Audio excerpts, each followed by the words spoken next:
The seed leaf inside the embryo of a seed. Cotyledon.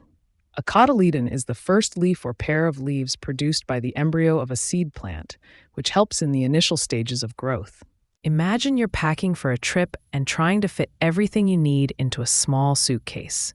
Just like how you carefully organize the essential items in your suitcase to make sure you have everything ready for your journey, a seed packs all the necessary nutrients and initial growth materials in its embryo, including the cotyledon, to ensure the plant has a successful start.